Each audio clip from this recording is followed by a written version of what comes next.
Hi students, in this video lecture I am going to discuss about the introduction of analysis software, which is comes under the subject finite element analysis. As per syllabus, it is the last topic in the last unit. In the examination conducted by Anna University for the regulation 2013 in November-December 2019, the part C question had been comes under the same topic. So in this video lecture I am going to share some hints to write the procedure of problems using analysis software. So let me going to the topic. In general, there were three stages of has been divided for the finite element analysis. So first one is pre-processing, second one is solution, third one is post-processing. In pre-processing, we have to defining the problem. That means we have to defining the element type, defining the key points. That means creating the diagram and creating meshing. You have to know the meshing and the discretization are the same things. In the subject finite element analysis, you can use one term, that is a discretization. Discretization means it is an art of subdividing the component into finite number of elements, is known as discretization. By the way, the meshing also similar. It is used as the term in the softwares. So in pre-processing stage, we have to defining the element type, material geometry property, and we have to create the diagrams. That means creating the two-dimensional diagram and meshing of it. In the second stage of finite element analysis, it has been noted as the solution. In that area only we have to assigning the load, giving constraints and making solutions. That means in this stage only we are providing the load and the constraints and solving the problem. The last stage is post-processing, that is comes after the solution is obtained, where we can able to list the nodal displacements, element forces, moments, deflection plots, stress contour diagram, and so on. So these are the three major stages has been used in the finite element analysis based analysis softwares. Now look at that.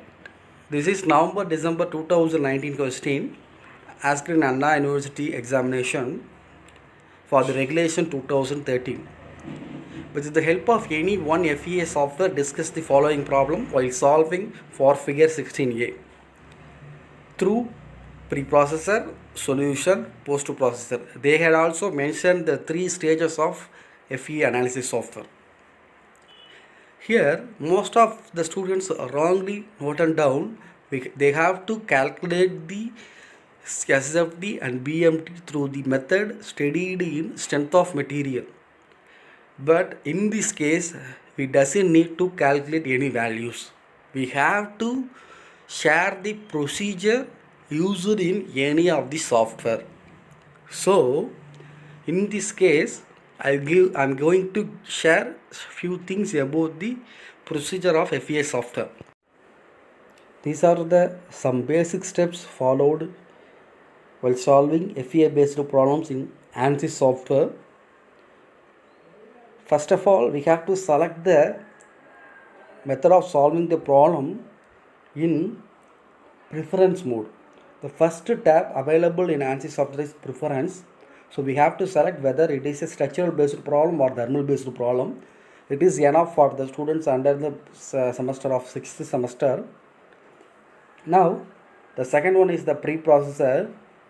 This is the first stage of ANSYS software. In the case of preprocessor, we have to define the element, defining the material, and defining the model. That means creating the model. So the preprocessor has the options, the element type. Here we have to choose the element type as the beam. In the case of plate, we have to choose the solid. Now the material property can be given through the material property, material model, structural, linear, elastic, isotropic, where we have to given the Young's modulus value and Poisson ratio value.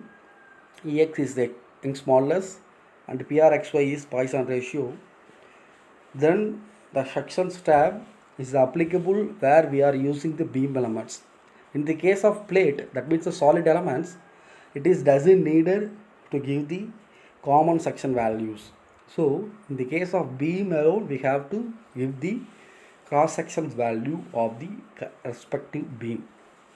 In previous versions before ANSYS 13, they had used the real constant tab for feeding the area and moment of inertia of the respected beam section. But in the newer versions, by feeding the cross section of the beam alone, the software itself calculated the area and moment of inertia. So it is not needed in the case of plate or axisymmetric element or in the case of thermal based problems. That's why I am marking this as the red color.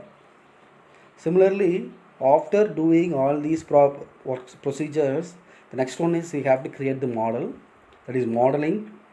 So in the modeling tab, we can able to create through key points, lines, areas and so on. Depending upon the purpose of the diagram, we can choose the work. If it is a beam element, we have to create the key point, thereafter creating the line through the key points. In the case of if it is a plate, we have to create the area option. If it is a rectangular, means the rectangular option is available under the area banner. After creating the line, we have to meshing the component.